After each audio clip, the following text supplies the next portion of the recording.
Good morning बच्चों, कैसे हैं आप सब लोग। आशा है बढ़िया ही होंगे घर पर सब लोग, है ना। चलिए देखो, लास्ट क्लास तक हम लोगों ने नियो डार्विनिज्म, नव डार्विनवाद को पूर्णतया पढ़ लिया था। अब नव डार्विनवाद पढ़ने के बाद देखो एक नया टॉपिक आता है, मतलब उसके बाद बहुत सारे टॉपिक्स हैं। अपन सीक्वेंस कुछ भी ले सकते हैं, कोई प्रॉब्लम नहीं। जो मैं पढ़ा रहा हूँ वो बिल्कुल ईजीएस्ट वे में पढ़ रहे हैं हम लोग। तो अब हम लोग लेते हैं एग्जाम्पल्स ऑफ नेचुरल सिलेक्शन, यानी प्राकृतिक वर्ण के समर्थन में एग्जाम्पल। फर्स्ट कोई सीक्वेंस नहीं है, कुछ भी ले सकते हैं। बिस्टन बेटुलेरिया, इंडस्ट्रियल मिलेनिज्म, औद्योगिक कृष्णता।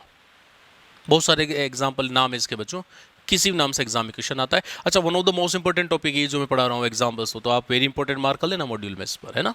एनसीईआरटी ने इसको अच्छा खासा दे रखा है 1.5 पेज के अंदर। चलिए पढ़ते हैं। ये जो फर्स्ट एग्जाम्पल है बच्चों, ये एनसीईआरटी में कहानी के फॉर्म में दिया हुआ है। आप लोगों को भी कहानी की फॉर्म में ही सुनना है, कहानी की फॉर्म में ही इसको याद रखना है और कहानी की फॉर्म में ही आंसर देना है, क्योंकि ये कहानी ही है।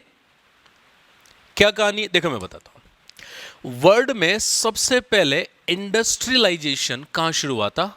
इंग्लैंड में। तो इंग्लैंड गवर्नमेंट ने दो सर्वेयर थे, सर्वे करने वाले, उनको ये इस काम का ठेका दिया कि भैया आप जंगल में जाओ, जमीनों का सर्वे करो, ताकि हम जंगलों को काट सकें और वहां इंडस्ट्रीज स्टेब्लिश कर सकें। दोनों मिस्टर और मिसेस बर्नार्ड कैटलवेल दोनों जब जंगल में गए तो ठीक है, वो अपना जो काम था इंजीनियरिंग का वो कर रहे थे, लेकिन उनने वहां पर एक बायोलॉजिकल चीज देखी। अब बच्चों, बायोलॉजिकल चीज उन्होंने क्या देखी? उन्होंने ये देखा कि एक छोटा सा कीड़ा था, छोटा सा कीड़ा तितली के जैसा, जिसका जूलॉजिकल नाम है बिस्टन बेटुलेरिया। ये बिस्टन बेटुलेरिया जो कीड़ा था, इसके दो वेरिएंट उन्होंने वहां पर देखे। अच्छा, इसका एक जनरल नाम भी, पेपर्ड मोथ। बच्चे पूछते हैं सर इसको पेपर्ड मोथ क्यों बोलते हैं? क्योंकि बच्चों इसके जो विंग्स थे ना, वो पेपर के जैसे थे, कागज के जैसे, इसलिए इसको पेपर्ड मोथ बोला जाता है। उन्होंने ये बोला कि ये इसके दो वेरिएंट उन्होंने वहां देखे, एक था डार्क काला और एक था सफेद। गोरा काला बोल सकते हो आप लोग, कोई प्रॉब्लम नहीं है। अब गोरे के 3 नाम है, काले के 4 नाम है बच्चों, और सातों नामों से आईपीएम टीम क्वेश्चन आ चुके हैं, मॉड्यूल में सब दिया हुआ है, बस आप सुनते जाओ। सफेद को हम क्या क्या बोल सकते हैं? Light, white, grey. Light, white, grey. सफेद को हम लोग बोल सकते हैं लाइट, व्हाइट, ग्रे। अब लाइट, व्हाइट, ग्रे है। अच्छा, जो डार्क है बच्चों, डार्क का नाम जो है, डार्क का जो नाम है, डार्क का जो नाम है, डार्क का नाम है बच्चों, डार्क के क्या क्या बोल सकते हैं? Dark, black, melanise, carbonaria. Dark, black, melanise, carbonaria. ठीक है। ये दोनों जब तक उड़ते थे, दोनों जब तक उड़ते थे, तब तक तो प्रेडेटर दोनों को, प्रेडेटर कौन हुआ बच्चों? पक्षी, इनको बराबर अमाउंट में मार के खा जाया करता था। पर क्या आपको पता है कि लाइकेन इंडस्ट्रियल या किसी भी तरह के पोल्यूशन जो है उसका सूचक होते हैं? आप कहोगे हाँ सर, हमने इकोलॉजी में पढ़ा है। तो आपने लाइकेन वगैरह को पढ़ा है, तो उस समय भी इंग्लैंड के जंगलों में, क्योंकि पॉल्यूशन तो था ही नहीं बच्चों, हम तो बिफोर इंडस्ट्रियलाइजेशन की बात कर रहे हैं, औद्योगिकरण से पहले की बात। तो इंग्लैंड के जंगल भी बिल्कुल नीट एंड क्लीन थे, और इंग्लैंड के जंगलों में जो पेड़ की शाखाएं थी, उन पेड़ की शाखाओं पर व्हाइट कलर की लाइकेन ग्रो कर रही थी। अब हवा में जब तक रहेंगे तब तक तो प्रेडेटर दोनों को बराबर मात्रा में पकड़ के खाएगा, मार के खा जाएगा। लेकिन दोनों जीव जब रेस्ट करेंगे तो आप खुद बताइए, जो बैकग्राउंड है बच्चों उसका कलर है व्हाइट। अब व्हाइट और डार्क दोनों यहां आकर बैठेंगे, तो आप खुद बताइए बच्चों, व्हाइट वाले के लिए जो बैकग्राउंड है वो तो मैचिंग होगा, और डार्क वाले के लिए जो बैकग्राउंड है वो विपरीत होगा, कॉन्ट्रास्ट होगा। तो प्रेडेटर दूर से किसको स्पॉट कर लेगा, किसको पहचान लेगा? काले वाले को, और काले वाले को पकड़ के यहां भी मार के खा जाएगा। तो नेचर में किसका सिलेक्शन नहीं हुआ? सर काले का। और प्रेडेटर किसको नहीं पहचान पा रहा? सफेद को। तो नेचर में किसका सिलेक्शन हुआ? सफेद का। तो जनसंख्या किसकी बढ़ेगी? सफेद की। तो ये यहां पर सफेद जो कलर है वो क्या साबित हो रहा है अभी बिफोर इंडस्ट्रियलाइजेशन? Good variation.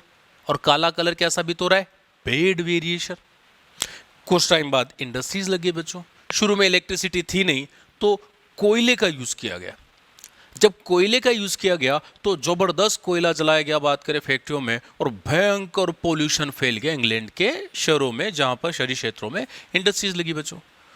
तो हुआ क्या कि उद्योगों के धुएं और कालिक के कारण पहले तो पोल्यूशन की वजह से लाइकेन यहां से खत्म हो गया, और उद्योगों के धुएं और कालिक के कारण पेड़ों के तने काले पड़ गए। एनसीईआरटी बिल्कुल ये लैंग्वेज यूज करती है।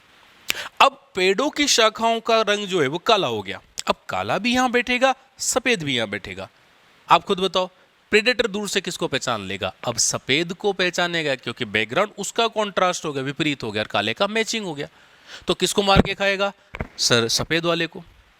तो नेचर ने किसका सिलेक्शन नहीं किया? सफेद वाले का। नेचर ने किसका सिलेक्शन किया? काले वाले का। तो पॉपुलेशन किसकी बढ़ेगी? काले वाले की। ये देखो, अभी गुड वेरिएशन क्या है? काला कलर। बैड वेरिएशन क्या है? सफेद कलर। तो भाई कितना शानदार एग्जाम्पल है कि नेचर किसी की सगी नहीं है। कुछ टाइम पहले जो सफेद रंग गुड वेरिएशन था बिफोर इंडस्ट्रियलाइजेशन, इंडस्ट्रियलाइजेशन के जस्ट बाद वो बैड वेरिएशन हो गया, और पहले जो बैड था वो अब गुड वेरिएशन हो गया। नेचर किसी की सगी नहीं है, नेचर बाई चांस उसी की सगी है जो चेंजिंग एटमॉस्फेयर के बाद उसमें बचता है बच्चों। बस एग्जाम्पल खत्म, कहानी खत्म, और आपके एपीएमटी के बहुत सारे क्वेश्चन सोल्व हो गए बच्चों। बस कहानी खत्म। बस ये इतना सा, कितना आसान था देखो बच्चों। अब आता है कि इस कहानी में सब कुछ अभी तक जितना है बच्चों वो सारे एपीएमटी क्वेश्चन कहानी से है। बस 2007 एपीएमटी में एक क्वेश्चन आउट ऑफ कहानी आप लोग बोल सकते हो एक तरह से, पर यदि आपको एवोल्यूशन बेसिकली समझ में आ रहा है ना देखो, तो आई थिंक वो क्वेश्चन भी एवोल्यूशन समझ में आ रहा है तो आप आसानी से सोल्व कर सकते हो आपकी बेसिक नॉलेज से। ऐसा माना जाता है कि इन दोनों वेरिएंट में से, क्वेश्चन ये था कि दोनों वेरिएंट में से ओरिजिनल वेरिएंट जो है वो वाइट है। आर्थ्रोपोडा ये भाई करोड़ों साल पहले बना होगा। ऐसा माना जाता है कि इस वाइट से ही अचानक ही ब्लैक वेरिएंट का फॉर्मेशन हुआ करोड़ों साल पहले। तो ब्लैक वेरिएंट के यानी काले वाले के बनने का कारण क्या माना जाएगा, ये क्वेश्चन था। आंसर गया इसका रैंडम म्यूटेशन। देखो म्यूटेशन रैंडम होता है, उसका अगर रैंडम वर्ड नहीं लगाओगे तो भी रैंडम ही होता है। तो आंसर था रिकरिंग रैंडम म्यूटेशन, यानी रैंडम म्यूटेशन की वजह से ये काला हो गया। ठीक है, बस ये पहला एग्जाम्पल कितना आसान है बच्चों। सेकेंड वाला जो एग्जाम्पल है बच्चों वो है ड्रग रेजिस्टेंसी या मानवोद्भिद क्रियाओं द्वारा, जिसको हम एंथ्रोपोजेनिक एक्शन अंग्रेजी में बोलते हैं, डीडीटी रेजिस्टेंसी, सब एक ही चीज है बच्चों। चलिए इसको एक साथ ही पढ़ते हैं। अपनी एनसीईआरटी में एक पैराग्राफ लिखा हुआ है कि शाकनाशकों कीटनाशकों के अत्यधिक प्रयोग के परिणाम स्वरूप बहुत कम समय अवधि में केवल प्रतिरोधक किस्मों का चयन हुआ। ठीक यही बात उन सूक्ष्म जीवों के प्रति भी सही है जिनके प्रति हमने एंटीबायोटिक का प्रयोग किया। लिखा हुआ इस तरह से, आपने पढ़ा होगा है ना। ये मानवोद्भिद क्रियाओं द्वारा विकास का उदाहरण, इस तरह से एक पैराग्राफ लिखा हुआ है बच्चों। क्या है देखो, बिल्कुल बेसिकली बच्चों की तरह बिल्कुल जीरो लेवल से पढ़ रहे हैं हम लोग, है ना। ध्यान से सुनना। एनसीईआरटी, मैं पहले आपको एक चीज क्लियर करता हूं। एनसीईआरटी में एक लाइन लिखी हुई है कि नेचुरल सिलेक्शन जीवन समयावधि पर निर्भर करता है।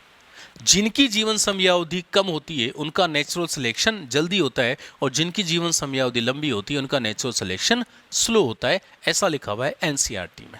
आप बताइए सही है क्या? तो कुछ बोलेंगे हाँ, कुछ बोलेंगे ना। तो बच्चों बिल्कुल सही है। छोटी जीवन समयावधि में नेचुरल सिलेक्शन जल्दी हो जाता है। आप कहेंगे सर कैसे? देखिए मैं बताता हूँ।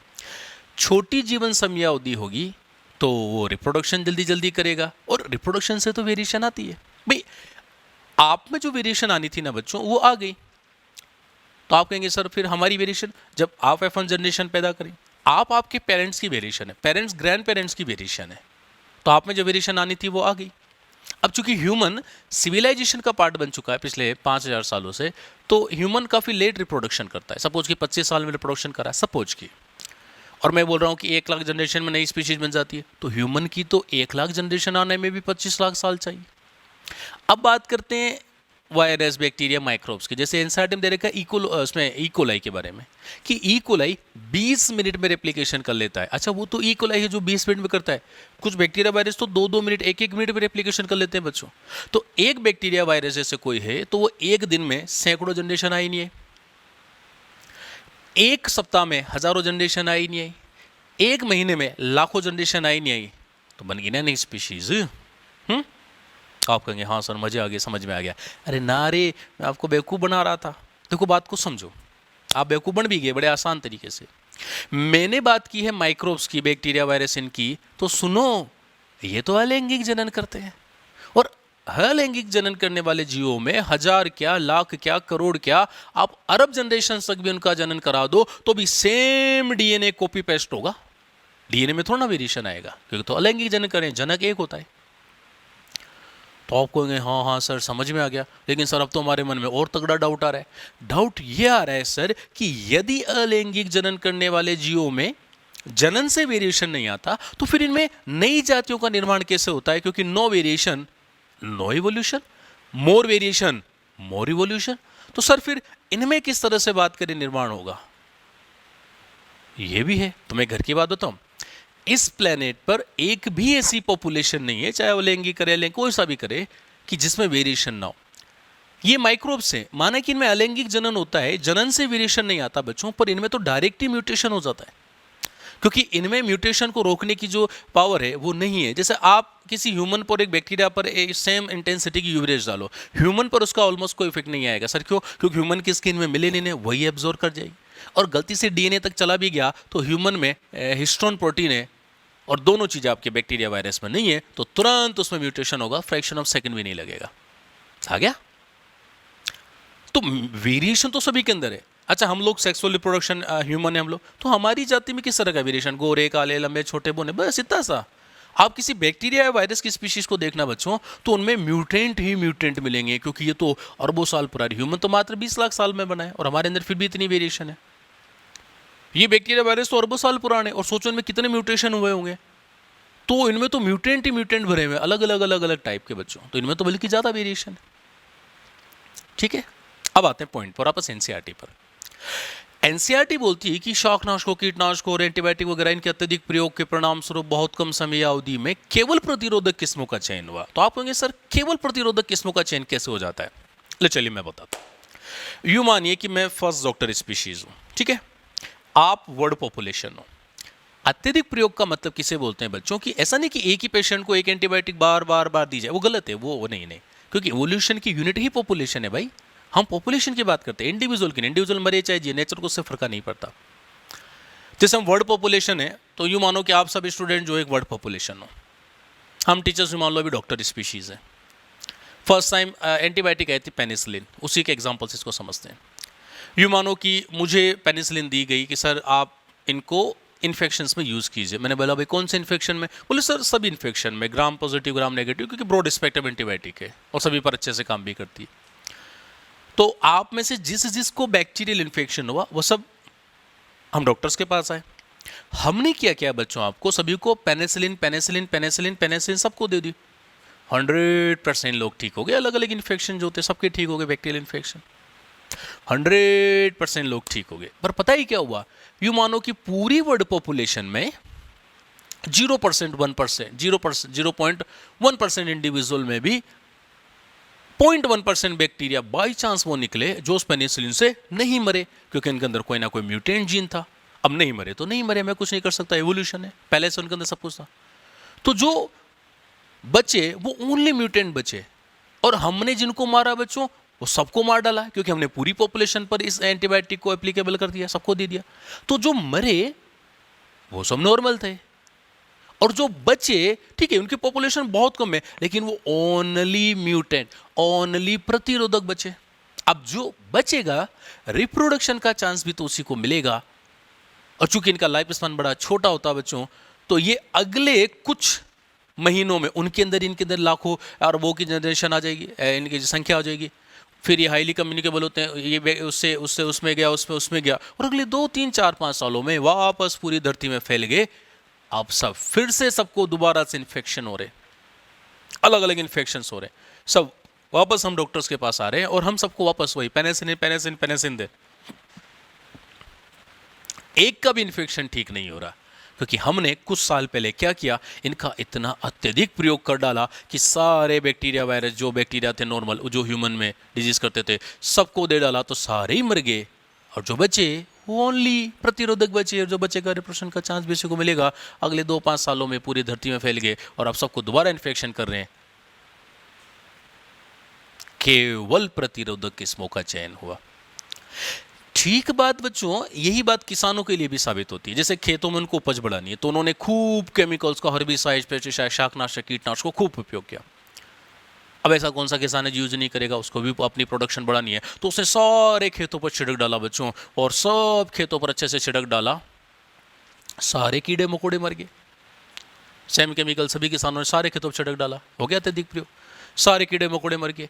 लेकिन यूं मानो कि कोई कीड़ा, यूं मानो 0.1% खेत में 0.1% जो कीड़े थे बाई चांस वो निकले जो उस केमिकल से है, कोई भी केमिकल, डीडीटी या जो भी केमिकल था, उससे नहीं मरा। अब नहीं मरा तो नहीं मरा, कोई ना कोई म्यूटेशन रहा होगा, तो जो बचा वो कौन बचा? ओनली प्रतिरोधक। अब जो बचेगा रिप्रोडक्शन का चांस भी इसी को मिलेगा, क्योंकि इनका लाइफ स्पान भी काफ़ी छोटा होता है, जो फसलों को नुकसान पहुंचाने वाले कीड़े होते हैं। तो अगले 2, 3, 4, 5 सालों में ये वापस इनकी पॉपुलेशन बड़ी और पूरे खेतों में वापस फैल गए। अब फिर से किसान जो है वही केमिकल इन पर छिड़क रहा है, तो कीड़ा कैसे मरेगा? क्योंकि जो आपने पहले इतना अत्यधिक प्रयोग किया, तो जो मरे वो सब नॉर्मल मरे, जो बचा वो केवल प्रतिरोधक बचा, और जो बचेगा रिप्रोडक्शन का चांस भी इसी को मिलेगा, तो वो तो केवल प्रतिरोधक बचे। अब सेम केमिकल उस पर काम नहीं करेगा, तो केवल प्रतिरोधक किस्मों का चयन हुआ। तो देखो बच्चों, समझ में आया कि बहुत कम समय अवधि, अत्यधिक प्रयोग, केवल प्रतिरोधक किस्मों का चयन किस तरह से होता है। अच्छा, ये जितने भी एग्जाम्पल मैंने आपको दिए, बैक्टीरिया, वायरस, कीड़े मकोड़े या हब्स वगैरह का, तो केवल प्रतिरोधक किस्मों का चयन हो रहा है। लेकिन ये सब किसके कारण हो रहा है? मनुष्य के कारण। हर्बिसाइड किसने बनाए? शाकनाशक, कीटनाशक, एंटीबायोटिक्स, एंटीवायरल किसने बनाए बच्चों? मनुष्य ने, और हम सब ने इनका यूज़ किया। यदि मनुष्य ये सब नहीं बनाता तो आज भी पुराने कीड़े मकोड़े, पुराने बात करें जो है हब्स, पुराने बात करें वायरस, बैक्टीरिया होते, नॉर्मल थे होते। लेकिन हमने सबको बात करें इस तरह, हमने सारी चीज़ें बनाई, हमने इसको यूज किया। तो ये मानवों क्रियाओं द्वारा विकास का उदाहरण है कि यदि मानव ने ये सब नहीं बनाया होता तो इस तरह का कोई विकास नहीं हुआ होता। इसलिए इनको बोलते हैं ये मानवोद्भिक क्रियाओं द्वारा विकास का उदाहरण है। आ गई बच्चों बात समझ में? ठीक है, चलो ये भी हुआ। अब आता है एक एग्जाम्पल है बच्चों, एक बीमारी का एग्जाम्पल है, सिकल सेल एनीमिया और मलेरिया। आप कहेंगे सर इस सिकल सेल एनीमिया 3 जगह पढ़ाया जाता है अपनी ही बायोलॉजी में। जेनेटिक्स में इसको पढ़ाते हैं, वो इसकी जेनेटिक्स पढ़ाते हैं, डिजीज़ वाले इसकी डिजीज़ पढ़ाते हैं, और इवोल्यूशन में पढ़ा रहा हूँ तो मैं आपको इसको नेचुरल सिलेक्शन के रिगार्डिंग पढ़ाऊंगा। आप कहेंगे कैसे? देखिए मैं बताता हूँ। सिकल सेल एनीमिया जो है बच्चों, इसकी 3 कंडीशन हो सकती है ह्यूमन पॉपुलेशन में। कैसे? देखिए इधर देखिए, एक होता है HbA, HbS, इसमें 50% आरबीसी तो नॉर्मल है और 50% सिकल सेल्ड है, मतलब जीन जो है 50% वो है नॉर्मल, 50%। एक इंडिविजुअल ये है HbA, तो इसमें 100% जो बात करें जीन है बिल्कुल नॉर्मल है, तो आरबीसी 100% नॉर्मल है। HbS ये सिकल सेल की होमोजाइगस, ये नॉर्मल की होमोजाइगस, और ये सिकल सेल की हेट्रोजाइगस। अब यदि इन इंडिविजुअल्स में मलेरिया एक नेचर है, यानी इन इंडिविजुअल्स को मलेरिया वाले एरिया में भेजा जाए या मलेरिया यहां पर होता है, तो क्या होगा? ये वाला जो इंडिविजुअल है बच्चों, ये मरेगा, और इसके मरने का कारण तो सिकल सेल एनीमिया ही है। ये सिकल सेल से एनीमिया से मर जाएगा क्योंकि 100% आरबीसी इसकी सिकल सेल है। ये मरेगा, लेकिन इसके मरने का कारण होगा बच्चों मलेरिया। इसमें क्या है, 50% तो नॉर्मल है, 50% सिकल सेल है, तो नेचर में न तो ये सिकल सेल एनीमिया से मरता प्रैक्टिकली, और न इसको फाइनली मलेरिया से इसकी डेथ होती। तो नेचर ने इसका सिलेक्शन किया है, इसका नेचुरल सिलेक्शन हुआ है किस बीमारी के लिए? मलेरिया के लिए, कि मलेरिया से इस इंडिविजुअल की डेथ नहीं होगी। तो जहां पर मलेरिया एक बात करें जो है प्रेशर है, तो वहां पर सेलेक्टिविटी इसकी होगी, इसकी नहीं होगी। लेकिन एक घर की बात बताऊं मैं आप लोगों को, नेचर ने सिलेक्शन किया है 3 में से 1 का, लेकिन फिर भी नेचर में तीनों ही बचे हुए हैं। अब आप कहेंगे सर ये कैसे संभव है? जब नेचर ने 3 में से 1 का सिलेक्शन किया तो बचना तो 1 को ही चाहिए था। हाँ बिल्कुल 1 को बचना चाहिए था, लेकिन बच्चों थोड़ा सा आप जेनेटिक्स वाला दिमाग लगा लो, कितना आसान सा पार्ट है। नेचर ने इसका सिलेक्शन किया, तो ध्यान से सुनो, जिसका सिलेक्शन किया बच्चों वो हेट्रोजाइगस है, वो हेट्रोजाइगस है। अब यदि ये बचता है और ये भी मरता है और ये भी मरता है, तो नेचर इस इंडिविजुअल पॉपुलेशन को और इस वाले बात करें जो है इंडिविजुअल्स को खत्म नहीं होने देगी, क्योंकि बाय चांस नेचर ने जिसका सिलेक्शन किया है बच्चों वो हेट्रोजाइगस है।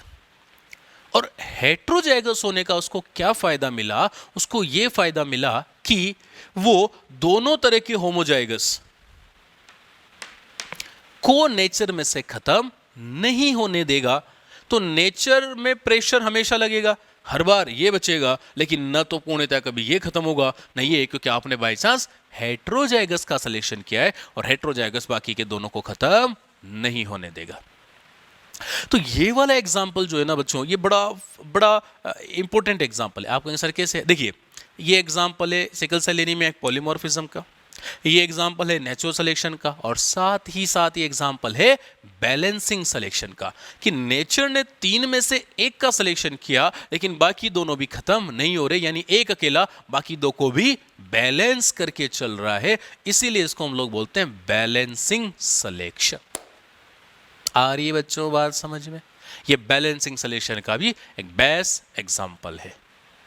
ठीक है बच्चों, तो ये हुए सारे एग्जाम्पल्स ऑफ नेचुरल सिलेक्शन, है ना। तो ये एग्जाम्पल जो है, चूंकि फर्स्ट और सेकंड एग्जाम्पल अपने एनसीईआरटी में इधर दिया हुआ है, ये जेनेटिक्स में दिया हुआ है, तो तीनों मिलाकर हो गए और यहीं से जितने भी क्वेश्चन आएंगे बच्चों वो यहीं से बनते हैं।